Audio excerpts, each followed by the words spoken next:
इस वीडियो में हम देखेंगे कि जो भी पेपर है बोर्ड का, उसको एग्जामिनर्स किस तरीके से सॉल्व करते हैं, किस तरीके से चेक करते हैं और कैसे मार्क्स देते हैं। तो फिजिक्स में हम लोग देखेंगे कि किस तरीके से पेपर चेक होता है। तो ये सारी इंस्ट्रक्शन है क्वेश्चन पेपर में। उसके बाद यहाँ पर सब फिजिकल कॉन्स्टेंट्स हैं जो कि क्वेश्चन पेपर में गिवन होता है। फिर सेक्शन 1 स्टार्ट है जो एमसीक्यू का है। तो जो एग्जामिनर होते हैं वो किस बेसिस पर मार्क्स देते हैं, कैसे पेपर चेक करते हैं, तो हम इसमें ये देखने वाले हैं। तो पहला क्वेश्चन जो भी एमसीक्यू है, the first law of thermodynamics is concern with the conservation of dash. तो यहाँ पे 4 ऑप्शन है। अगर स्टूडेंट ने इस फॉर्मेट में आंसर लिखा है, जो यहाँ पर रिक्वायरमेंट्स है आंसर लिखने का जो मेथड है उस तरीके से कि अगर स्टूडेंट ने ऑप्शन लिखा है फिर उसके बाद साथ में आंसर है तो उसको मिलेंगे 1 मार्क्स। अगर किसी ने सिर्फ बी लिखकर छोड़ दिया, फर्स्ट का बी, तो उसके मार्क्स कट सकते हैं। और अगर सिर्फ उसने एनर्जी वर्ड लिखा तो भी मार्क्स कटने के चांसेस हैं, वो मार्क्स उसको नहीं मिलेंगे। तो करेक्ट मेथड जो है वो आप क्वेश्चन नंबर के साथ ऑप्शन नंबर एंड विद जो आंसर है वो लिखना है। इसी तरीके से सेकेंड एमसीक्यू जो है उसका आंसर, जैसे कि आपको पता है, वो आंसर 0 है। थर्ड एमसीक्यू, इसका आंसर 90 है। तो किसी स्टूडेंट ने इस तरीके से लिखा, पूरा सेंटेंस लिखना यहाँ पर जरूरी नहीं है, इस तरीके से भी लिखेंगे तो मार्क्स मिल जाएंगे। इस तरीके से फोर्थ एमसीक्यू, उसका आंसर जस्ट सी, फोर्थ का सी फ्रीक्वेंसी, 1 मार्क्स मिल जाएंगे। एंड कंटिन्यूसली आप देख सकते हो फिफ्थ एमसीक्यू, उसका आंसर इस तरीके से under root t. Sixth MCQ, weber per metre square, तो उसका आंसर है टेस्ला। कंटिन्यूसली आप देख सकते हैं सेवेंथ एमसीक्यू, उसका आंसर है 3 mg, ऑप्शन सी 3 mg। तो इस तरीके से 1 मार्क्स आपको पूरे मिलेंगे। एट क्वेश्चन जो एमसीक्यू का है वो एक न्यूमेरिकल है, उसको सॉल्व करेंगे आप कैसे भी, बट आंसर आपको इस तरीके से लिखना है। 9th एंड 10th एमसीक्यू भी आप देख सकते हैं। तो 1 मार्क्स आपको इस तरीके से मिल जाएंगे। आपको करेक्ट आंसर सिर्फ फर्स्ट अटेम्प्ट में लिखना है। अगर किसी स्टूडेंट ने 2-3 जगह पर उसने अटेम्प्ट किया है तो जो सिर्फ फर्स्ट वन है, पहला अटेम्प्ट, उसी को माना जाएगा, सेकेंड अटेम्प्ट को कट कर दिया जाएगा, उस पर मार्क्स नहीं मिलेंगे। तो आगे के लिए भी टेक केयरफुली आपको करना है। इस तरीके से अगर आप क्वेश्चन 2 देखेंगे 1 मार्क्स के क्वेश्चंस, यहाँ पर लिखा है define potential gradient of potentiometer wire. तो इसका आंसर बहुत लंबा चौड़ा नहीं लिखना है, जस्ट आपको डेफिनेशन लिखनी है ऑफ पोटेंशियल ग्रेडियंट, तो आपको 1 मार्क्स मिल जाएगा। इस तरीके से सेकेंड क्वेश्चन था Reynold number, critical velocity in terms of Reynold number. तो आपको जस्ट ये फॉर्मूला लिखना था और कुछ नहीं, VC equal to RN Reynold number, eta divided by rho D. अगला क्वेश्चन था third question, is it always necessary to use red light to get photo electric effect. तो इसका आंसर जस्ट नो है। किसी ने अगर थर्ड क्वेश्चन नो भी लिखा तो उसको 1 मार्क्स मिल जाएगा, पूरा सेंटेंस एंड एक्सप्लेनेशन लिखने की जरूरत नहीं है। फोर्थ क्वेश्चन था Boolean expression of exclusive or gate. इसके आंसर में आपको जस्ट बुलियन एक्सप्रेशन लिखनी थी और कुछ नहीं।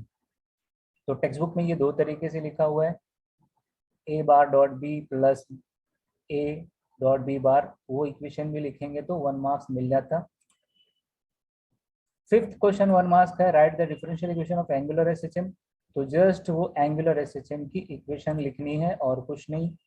तो इक्वेशन करेक्ट इक्वेशन होगी तो 1 मार्क्स मिल जाएगा, कोई एक्सप्लेनेशन लिखने की जरूरत नहीं। सिक्स्थ क्वेश्चन था mathematical formula of third postulate bore atomic model. तो इसमें कोई स्टेटमेंट लिखना नहीं था, जस्ट आपको ये स्टेटमेंट, ये मैथमेटिकल एक्सप्रेशन लिखनी थी, E equal to EN minus EM। Higher level energy level EN and lower EM, electron higher to lower jump करेगा। तो ये कुछ भी एक्सप्लेन करने की जरूरत नहीं है आपको, जस्ट ये एक्सप्रेशन लिखते मार्क्स मिल जाता। अगला जो था एक न्यूमेरिकल था 1 मार्क्स के लिए, तो इसमें L1 + L2 करना था और डायरेक्ट इसका आंसर आप लिख सकते हैं तो भी मार्क्स मिल जाएगा 30 मिली हेनरी। एंड जो लास्ट 1 मार्क्स क्वेश्चन है वो भी एक न्यूमेरिकल है, तो उसका फार्मूला था ½ mr², उससे आप सॉल्व करेंगे तो ये आंसर 1.8 किलोग्राम मीटर स्क्वायर, इतना भी लिखने पर आपको 1 मार्क्स मिल जाता है। अब देखते हैं सेक्शन बी। तो सेक्शन बी के क्या क्वेश्चन है, डिफाइन मोमेंट ऑफ इनर्शिया,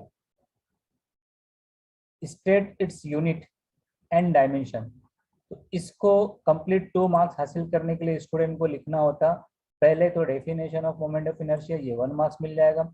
अगर किसी ने डेफिनेशन नहीं लिखी, ऐसा यूनिट प्रॉपर है, करेक्ट है, तो ½ मार्क्स मिलता है, और अगर डायमेंशन भी करेक्ट है तो half and half 2 marks 1 marks.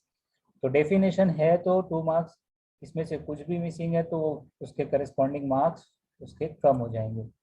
अगला क्वेश्चन था what are polar dielectrics and non polar dielectrics. तो इनमें दोनों के लिए 1 मार्क्स था, यानी पोलर की डेफिनेशन और एक्सप्लेनेशन आप लिखेंगे तो 1, एंड नॉन पोलर की डेफिनेशन एंड एक्सप्लेनेशन लिखेंगे विद एग्जांपल तो 1। इस तरीके से 5th क्वेश्चन देखेंगे, question 5, what is thermodynamic process. इसकी definition, give any 2 types of it. तो इसका आंसर सिर्फ आपको थर्मोडायनामिक प्रोसेस की डेफिनेशन देनी है 1 मार्क्स, और उसके 2 टाइप लिखने हैं, हर एक को जो है ½ मार्क्स देना है, तो ये होता 1। अगर किसी ने थर्मोडायनामिक प्रोसेस की डेफिनेशन भी लिखी है और 2 प्रोसेस के नाम भी लिखे हैं तो उसको 2 मार्क्स कंप्लीट मिलेंगे। अगर कुछ भी मिसिंग है या रॉन्ग है तो उसका मार्क्स कट जाएगा। किसी ने एक प्रोसेस का नाम लिखा टाइप्स में तो ½ मार्क्स मिलेंगे, ½ नहीं मिलेंगे। क्वेश्चन 6 जो था ये बोहर ऑर्बिट के ताल्लुक से जो रेडियस फाइंड करना था, तो इसमें स्टेप्स के ऊपर मार्क्स है, यानी कि जो फर्स्ट पोस्टुलेट है, सेकेंड पोस्टुलेट के अकॉर्डिंग इक्वेशन, फर्स्ट पोस्टुलेट के अकॉर्डिंग इक्वेशन, दोनों पे ½ मार्क्स है, और इन दोनों को कंबाइन करके आपको ये इक्वेशन मिल जाती। तो इसमें 2-4 स्टेप्स आपको लिखनी होंगी, कुछ कैंसिल होगा और जो रिमेनिंग होगा उसको रीअरेंज करने के बाद ये रेडियस की इक्वेशन मिल जाती है, ये 1 मार्क्स हो जाएगा। तो इस तरीके से ये मार्क्स डिस्ट्रीब्यूशन है, इसमें से कुछ भी मिसिंग है या स्टेप्स कम है तो मार्क्स कट जाएंगे। अगला question, what are harmonics and overtone, उनके दोनों के 2-2 पॉइंट्स लिखने थे, तो ½ समझ लीजिए। तो explanation of harmonic and overtone 1 marks for each. तो हार्मोनिक लिखा, ओवरटोन नहीं लिखा तो 1 मार्क्स मिलेगा। ओवरटोन करेक्ट है, हार्मोनिक रॉन्ग है तो 1 मार्क्स, दोनों करेक्ट है, दोनों लिखा है विद एक्सप्लेनेशन, उसको मिलेंगे 2 मार्क्स। किसी ने अगर सपोज ये क्वेश्चन है distinguish between potentiometer and voltmeter, तो अगर इसमें 2 पॉइंट लिखने हैं, इसमें अगर एक रॉन्ग होता है तो 1 के मार्क्स मिलेंगे, दोनों करेक्ट हैं तो 2 मार्क्स मिलेंगे, यानी एक डिस्टिंग्विश पर, एक डिस्टिंक्शन पॉइंट पर 1 मार्क्स है, तो 2 करेक्ट पॉइंट हैं तो दोनों पे 2 मार्क्स मिल जाएंगे। अगला क्वेश्चन है what are mechanical equilibrium and thermal equilibrium. तो इसका answer explanation of mechanical 1 marks, explanation of thermal equilibrium 1 marks, दोनों करेक्ट हैं तो 2 मार्क्स मिल जाएंगे। क्वेश्चन 10 जो कि एक न्यूमेरिकल था, इस न्यूमेरिकल के लिए अगर फॉर्मूला मेंशन किया हुआ है तो ½ मार्क्स, फॉर्मूले में सारी प्रॉपर वैल्यू सब्स्टिट्यूट की हुई है तो उस पर ½ मार्क्स, ये हो गया 1 मार्क्स, और फिर सॉल्व करने के बाद जो करेक्ट आंसर मिलता है विद इन द रेंज तो उस पर मिलेंगे 1 मार्क्स विद सॉल्यूशन। तो इस तरीके से कंप्लीट हो गए इसके 2 मार्क्स। अगला क्वेश्चन, ये भी एक न्यूमेरिकल है, तो इसमें भी मार्क्स डिस्ट्रीब्यूशन कुछ इसी तरीके से होगा कि अगर फॉर्मूला लिखा फ्रिंज विड्थ का तो ½ मार्क्स, उसमें वैल्यू सब्स्टिट्यूट किया जो प्रॉपर यूनिट यानी कि मीटर में कन्वर्ट करने के बाद जो सब्स्टिट्यूट किया तो उस सब्स्टिट्यूशन पे ½ मार्क्स, सॉल्व करके जो आंसर आता है तो उस पे 1 मार्क्स, इस तरीके से मिलेंगे पूरे 2 मार्क्स। क्वेश्चन 12 ये भी एक न्यूमेरिकल है, इस पे भी इसी तरीके से मार्क्स मिलेंगे। कि अगर आपने रेडियस फाइंड किया तो यहाँ पर इसका डिस्ट्रीब्यूशन इस तरीके से कि रेडियस फाइंड किया तो हाफ मार्क्स, एंड जो चेंज इन एरिया है उसकी एक करस्पॉन्डिंग स्टेप जो है, यानी डिफरेंशिएट माइनस करने के बाद, सब्ट्रैक्ट करने के बाद जो इनमें से कुछ भी अगर लिखता है कोई स्टूडेंट तो उसको मिलेगा half marks, and finally solve करने के बाद जो आंसर आता है उस पर 1 मार्क्स। इस तरीके से इस पर हो जाएंगे 2 मार्क्स। क्वेश्चन 13 ये भी न्यूमेरिकल है, 2 मार्क्स का न्यूमेरिकल। इसमें भी डिस्ट्रीब्यूशन कुछ इस तरीके से है कि फॉर्मूला लिखेगा तो हाफ मार्क्स, उनमें करेक्ट वैल्यू सब्स्टिट्यूट करेगा तो हाफ मार्क्स हो गया 1, और फिर सॉल्व करने के बाद, सॉल्व करने के लिए लॉगरिथम एंटी लॉगरिथम जो भी यूज करना है उसके अकॉर्डिंग यहाँ पर आंसर करेक्ट है तो पूरे मिलेंगे 1 मार्क्स। इस तरीके से हो जाएंगे ये 2 मार्क्स। अगला क्वेश्चन 14 ये भी न्यूमेरिकल है, इस पे भी कुछ इसी तरीके से मार्क्स मिलेंगे कि उसने डेटा इस तरीके से लिखा तो हाफ मार्क्स, यानी पूरा कंबाइंड डेटा पे हो गया हाफ मार्क्स, जिसमें ये इक्वेशन नंबर 1 बन जाएगी। फिर सब्स्टिट्यूशन जो करस्पॉन्डिंग सब्स्टिट्यूशन है यानी कि उसको सॉल्व करना है तो उस पर मिलेगा हाफ मार्क्स।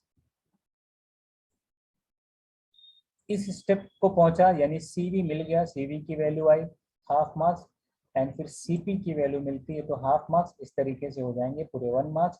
तो यहाँ पर डिस्ट्रीब्यूशन हाफ एंड हाफ के हिसाब से है, यानी हाफ मार्क्स ये इक्वेशन फाइंड बताने के लिए जो कि डेटा है, फिर हाफ मार्क्स ये स्टेप के लिए, उसके बाद half marks CV and half marks CP के लिए। तो यहाँ तक सेक्शन B हो गया।